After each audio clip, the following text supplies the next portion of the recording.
I am the tofu golem. Please enjoy the video. You start by choosing the wall and measuring precisely. Locate a stud so the board won't shift. Once marked at 5/8, 173 cm from the floor to the board center, position the mounting bracket. Drill pilot holes because pre-drills reduce splitting and ensure alignment.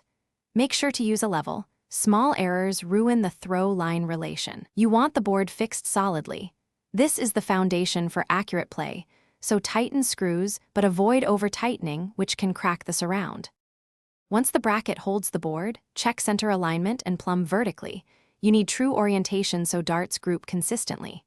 Next, measure the throw line, 7/9, 25, 237 cm from the board face and mark it clearly on the floor.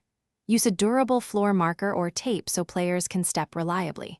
Make sure you test sight lines from the osh at eye level if the board looks tilted. Adjust the mount now, because small angular errors change aiming feel and scoring accuracy. You complete setup by adding a surround or protector to preserve walls and the board. This keeps fibers and edge intact. Then throw 6/12 darts to break in the board and observe grouping. Tighten any screws that loosen during testing.